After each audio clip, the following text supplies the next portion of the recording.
From the comfort of your stinky couch to sweating hard as you realize you're in for a long day. These are some of the unexpectedly hard bosses from games that are otherwise relatively forgiving. The Brunch, Evil West. Evil West presents itself like a promise, a loud, stylish, vampire-punching power fantasy where the solution to most problems is uppercutting them hard enough to explode. On normal difficulty, the game actively encourages bad habits. You tank hits, you mash buttons, you lean into spectacle. The combat feels chunky, forgiving, and almost smugly confident in how cool it wants you to feel. Then you meet the Brunch. This fight shows up early enough that you're still figuring out how half the systems even work. You haven't fully internalized dodging windows, spacing, or stamina management, because the game hasn't demanded it yet. Everything before this point says, relax. You're the strongest thing in the room. The Brunch disagrees. Suddenly, enemies hit harder, the arena is tighter, and your mistakes matter. The boss forces crowd control, positional awareness, and efficient damage output all at once.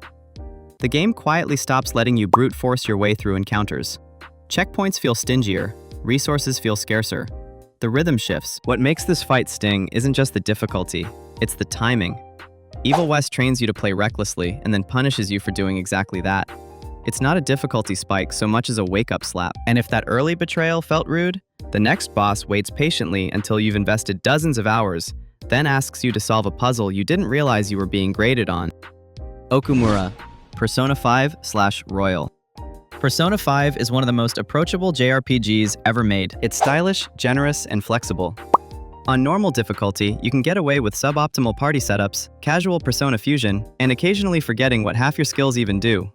The game lets you feel smart without constantly testing you. It's comfortable. Until the spaceport, Okumura doesn't test your stats. He tests your understanding of Persona 5 as a system. The fight is built around waves of enemies with strict turn limits, damage thresholds, and elemental weaknesses that must be exploited efficiently. Miss a weakness, waste a turn, or mismanage your baton passes, and the fight resets itself like a disappointed teacher erasing the whiteboard. The problem is that Persona 5 doesn't clearly communicate this shift. Nothing leading up to Okumura requires this level of optimization. You can cruise through palaces relying on vibes, over-leveled personas, and stylish all-out attacks. Okumura demands planning, precision, and knowledge that the game never explicitly insists you learn. On normal difficulty, this fight has stopped more players than many late-game bosses. Not because it's unfair, but because it exposes the gap between playing successfully and playing correctly. And if that felt like a systems exam you weren't told was scheduled, the next boss throws out the entire combat structure and asks you to survive something closer to a bullet hell nightmare. Sans. Undertale. Undertale is gentle. It's emotionally soft, mechanically forgiving, and designed to make players feel safe. Combat is slow, readable, and often avoidable. The game goes out of its way to tell you that violence isn't necessary, and that kindness is rewarded. Then Sans shows up and removes the safety rails. This fight abandons most of Undertale's established rhythm. Attacks come fast. Dodging requires precision. There's no room for casual reactions. You're suddenly playing a mechanically demanding encounter inside a game that trained you not to expect one. What makes Sans so effective is contrast. Players arrive conditioned to feel protected by the game's tone. Sans weaponizes that trust. The difficulty doesn't just surprise you, it feels personal. The boss moves differently. He cheats rules you didn't know were flexible. The fight becomes less about numbers and more about endurance, focus, and raw execution. On normal difficulty, nothing prepares you for this. Undertale doesn't gradually ramp you up to this level of intensity. It drops you into the deep end and watches what happens. And if dodging pixel-perfect attacks in a game about mercy felt wrong, the next boss reminds you that even open worlds designed for freedom can suddenly demand discipline. Thunderblight Ganon, The Legend of Zelda: Breath of the Wild. Breath of the Wild sells tranquility. Exploration, experimentation, and player-driven pacing are the core experience. On normal difficulty, most encounters reward creativity over mastery. You can cook, over-prepare, or leave and come back later. The game rarely forces you to fight on its terms, unless you wander into Thunderblight Ganon unprepared. This boss is fast, uncomfortably fast. Its attacks demand precise parries, tight dodges, and quick reactions in a game that usually lets you solve problems with physics tricks and patience. Thunderblight doesn't care how many apples you cooked. The worst part is that Breath of the Wild lets you encounter this boss earlier than you probably should. The open world structure removes the usual difficulty gating, so players often stumble into Thunderblight with limited gear, shaky combat fundamentals, and misplaced confidence. Suddenly, the game that encouraged freedom demands execution. Thunderblight doesn't ask you to be clever, It asks you to be sharp. And if that duel felt like an ambush, the next one leans into that discomfort by turning a cinematic samurai fantasy into a brutal skill check. Takezo, Ghost of Yote. Ghost-style samurai games present elegance. Combat is fluid, lethal, and visually stunning. On normal difficulty, most encounters reward timing and patience, but leave room for recovery. You feel powerful, precise, and heroic.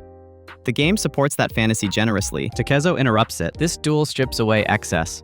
There's no crowd, no chaos, no distractions. Just the top of a giant mountain and a guy who stands mightier than it. After the first encounter, you are baited to believe this guy is just another random duel. But if you hadn't realized up until now, this guy is Miyamoto Musashi, and he will tell you all about it.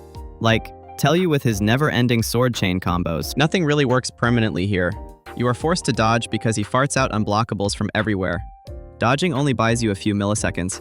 And somehow, he knows your next move before you do. You quickly find yourself relying on mechanics that you've left unused.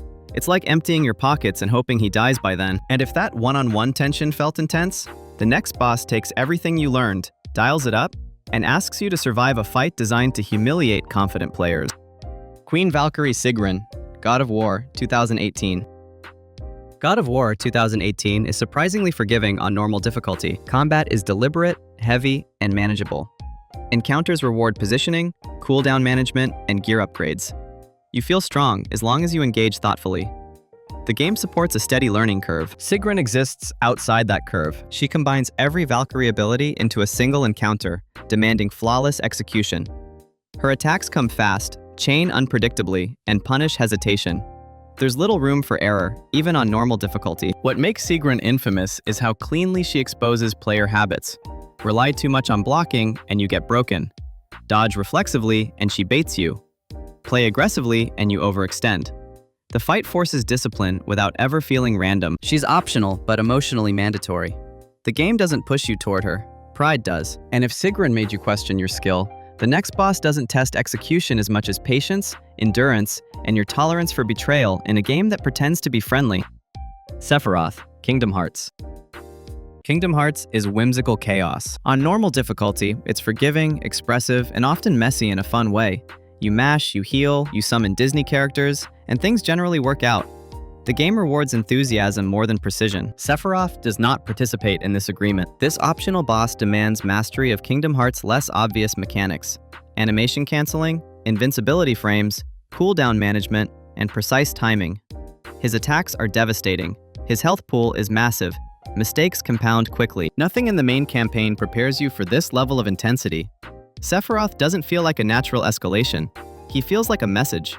A reminder that beneath the cartoon sheen lies a system capable of cruelty. Players who reach Sephiroth on normal difficulty often do so with confidence earned from a forgiving campaign. That confidence evaporates quickly. And if that secret boss trauma felt excessive, the final entry proves that sometimes difficulty doesn't come from mechanics at all. It comes from intelligence. Cynthia, Pokemon Diamond/Platinum. Pokemon is built on approachability. On normal difficulty, the games are generous. You can overlevel, brute force encounters, and rely on type advantages without deep planning. Most trainers fold easily. The journey feels safe. Cynthia ends that illusion. Her team is balanced, aggressive, and intelligently constructed. Every Pokemon has coverage. There are no obvious weaknesses to exploit. Her AI doesn't panic.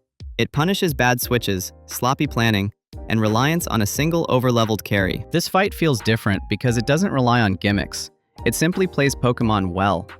For many players, Cynthia is the first time the game asks for real strategy. The shock comes from realizing that the systems you've been casually engaging with can support something far more demanding. On normal difficulty, Cynthia feels like stepping into competitive play without warning. And by the time the credits roll, you're left with a strange realization. After all of this, you start noticing a pattern. Easy games don't avoid difficulty, they hide it. They lull you into comfort, let you relax, and then quietly ask whether you were paying attention. These bosses aren't unfair, they're honest, just at inconvenient moments. And once you've been burned enough times, something changes. You stop trusting normal difficulty. You stop believing tutorial pop-ups. You approach cheerful art styles with suspicion.